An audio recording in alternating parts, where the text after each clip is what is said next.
Hope everyone's well. I've had a lot of fun recently painting my flesh eater courts, so I'm going to continue, try and get this army actually finished. As always, I'm going to start by priming black, doing a light zenithal of bright neutral grey by Pro Acryl, and a little dry brush of white just over the top of the edges. Then I'm going to come in with scale 75 sunset purple, and I'm just going to do a quick undershading or reverse zenithal.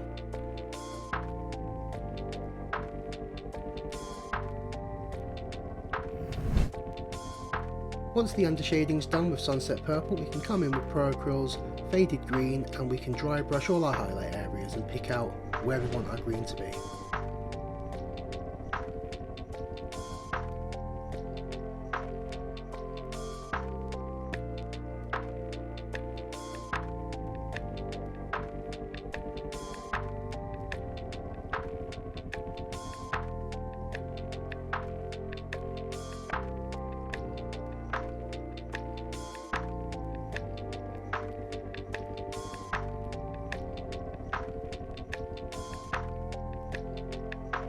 While dry brushing, I don't just go up and down, I often on roundish areas use a round kind of buffing motion, remembering to make sure that your brush isn't super dry, else you're going to get a kind of chalky texture.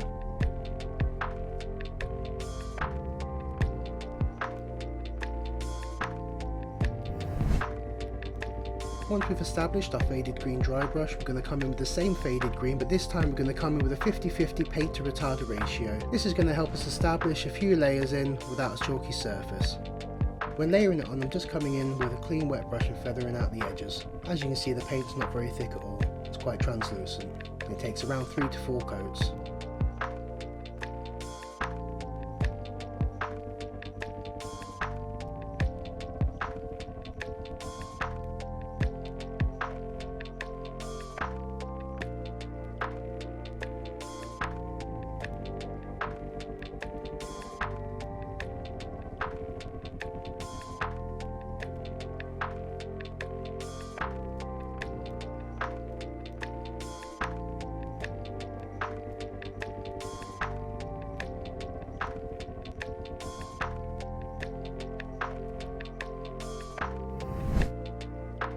Same as on my Haunter Courtier, coming in with Crimson Red. The brand of Crimson Red that I have is technically from Wilko's, but as they've shut down now, I would just go with maybe an Alizarin Permanent Red would be a very similar hue. I'm not 100% sure. I have enough of this left to do my army, luckily.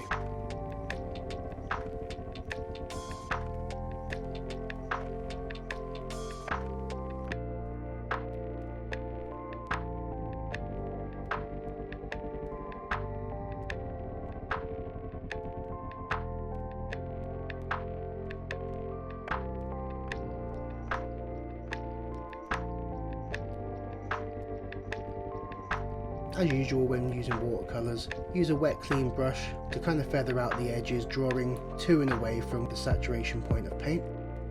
All we're doing here is establishing a transition glaze between the faded green and the crimson red.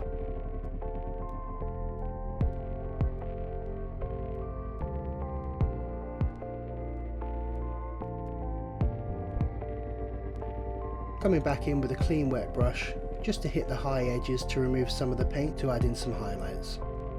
And then glazing a little bit of the colour back in either side and drawing it out to the saturation of paint. This helps create a nice smooth gradient.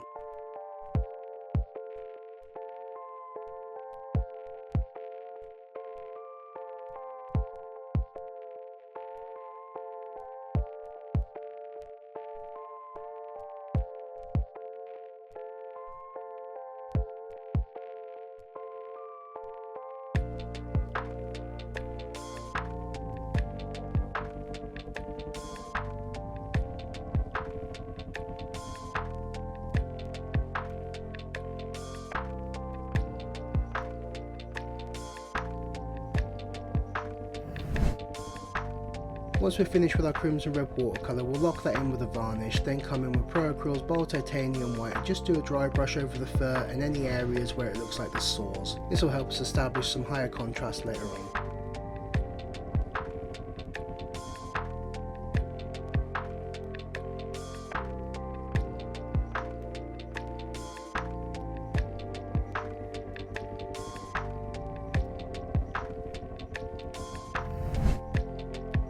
While I have my bold titanium wire, I'm just going to make a 60-40 paint to retarder mix up. With this mix, I'm just going to highlight the eyes. And as always, use a clean wet brush just to feather out the edges and make a clean transition.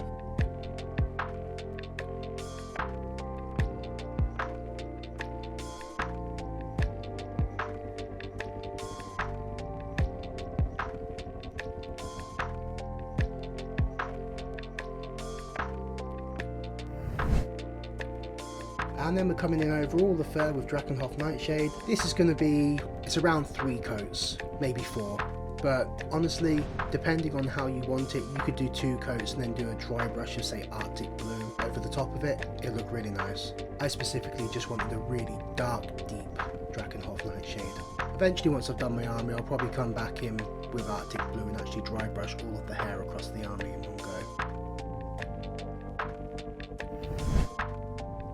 When done with the Drakenhof, we're going to come in with Vargulf by scale 75. We're going to go over all of the teeth, claws, anything we want to look like bone, we'll put a Vargulf on it.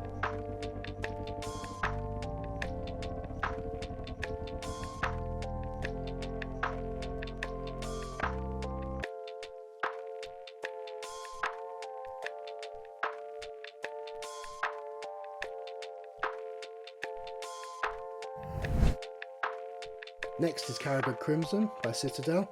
We're just going to go around all of the saws, making sure to use a clean wet brush to feather out the edges.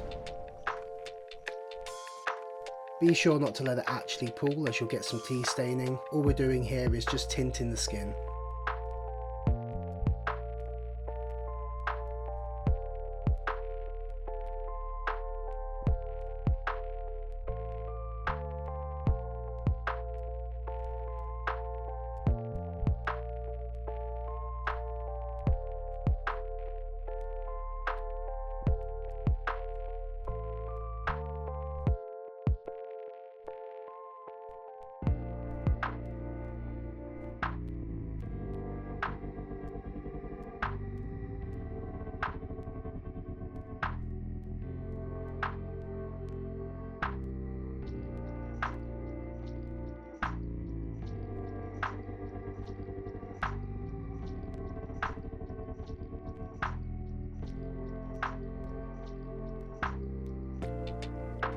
You might want to do this 2 times. On some of my areas I did it once, some of them I did it 2 or 3 times.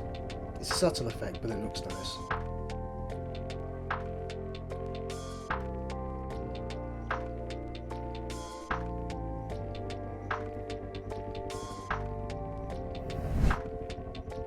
And once we finish the Caribou Crimson, we're going to come in with a thin down boiled titanium white, and we're just going to hit all the areas that are bone.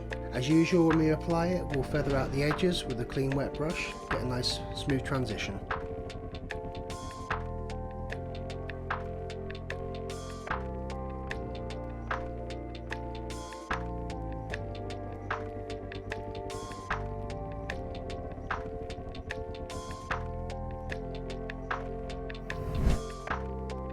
Now I decided I wanted to do something a little bit different with the wings, as I hadn't done any wings yet on my Flesh Eater Courts. So I came in with a thin down mixture, around 60% paint to 40% retarder.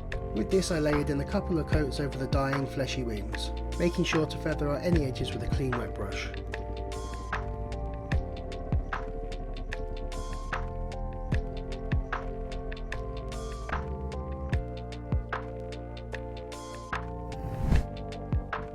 Then we're going to come in with layered metal colour steel, and we're just going to hit all the spikes.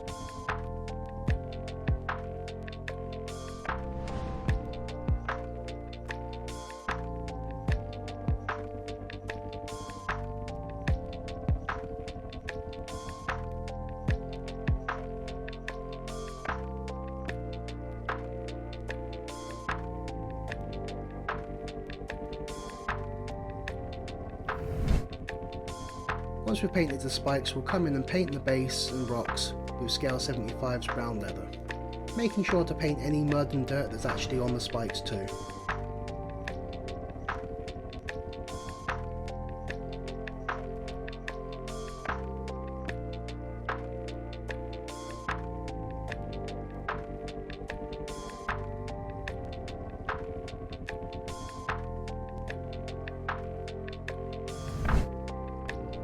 And next up for the wings, I wanted to try something a little different again, so I picked out a few areas with scale 75 sandalwood, making sure to glaze the area with a thin layer of water before you apply.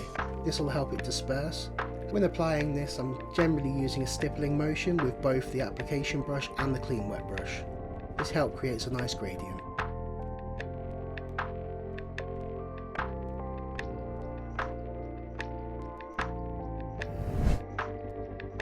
I really enjoy using this scale 75 Fluoro FX paint. I use it neat, and then when you want to glaze it, just add tiniest little bit of water to it and you can glaze it across the model and it works great.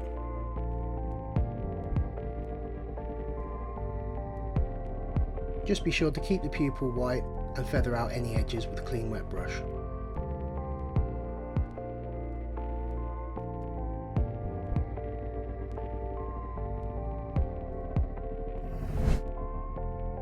At this stage we're going to come in with Agrax Earth shade, cover the whole base and any bone areas.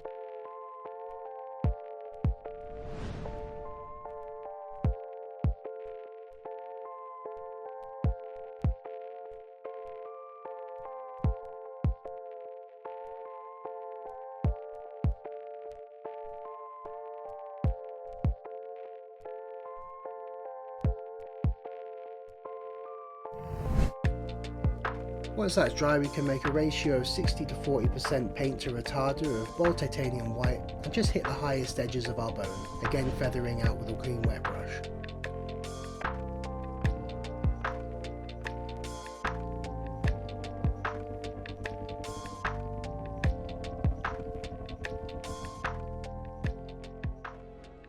And let's check out the final results.